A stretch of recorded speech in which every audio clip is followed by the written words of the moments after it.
ബംഗളൂരുവിൽ ജീവനൊടുക്കിയ പ്രമുഖ റിയൽ എസ്റ്റേറ്റ് വ്യവസായി CJ റോയിയെ മാനസികമായി ബുദ്ധിമുട്ടിച്ചിട്ടില്ലെന്ന് ആദായനികുതി വകുപ്പ്. നിയമപരമായിട്ടായിരുന്നു റെയ്ഡ്.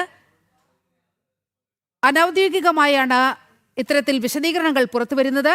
CJ റോയിയുടെ മരണവുമായി ബന്ധപ്പെട്ട പോലീസ് അന്വേഷണവുമായി സഹകരിക്കുമെന്നും ആദായനികുതി വകുപ്പ് ഉദ്യോഗസ്ഥർ അറിയിച്ചിട്ടുണ്ട്. കോൺഫിഡന്റ് ഗ്രൂപ്പ് സ്ഥാപകൻ CJ റോയിയെ മാനസികമായി യാതൊരു തരത്തിലും ബുദ്ധിമുട്ടിച്ചിട്ടില്ലെന്നാണ് ആദായനികുതി വകുപ്പ് വൃത്തങ്ങളുടെ അനൌദ്യോഗിക വിശദീകരണം. എല്ലാ കാര്യങ്ങളും നിയമപരമായിട്ടാണ് ചെയ്തത്.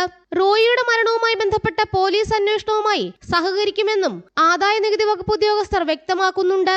ഇന്നലെ ഉച്ചയ്ക്ക് 3 മണിയോടെയാണ് ബംഗളൂരുവിലെ കമ്പനി ആസ്ഥാനത്ത് ആദായനികുതി വകുപ്പിന്റെ റെയ്ഡിനിടെ CJ റോയി സ്വയം വെടിവെച്ച് മരിച്ചത്.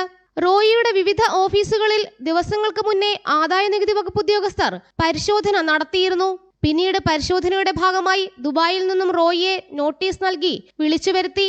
റോയിയുടെ കൈവശമുള്ള രേഖകൾ പരിശോധിക്കാനായിരുന്നു ബംഗളൂരുവിലേക്ക് വിളിച്ചു വരുത്തിയത്. ലോക്കറിലുള്ള രേഖകൾ എടുക്കാനായി മുറിയിലേക്ക് പോയ CJ റോയി സ്വയം വെടിയുതിർക്കുകയായിരുന്നു. കൊച്ചിയിൽ നിന്നുമുള്ള ആദായനികുതി വകുപ്പ് ഉദ്യോഗസ്ഥരുടെ സംഘമാണ് റോയിയുടെ ഓഫീസിൽ പരിശോധന നടത്തിയത്. ജനം, കൊച്ചി.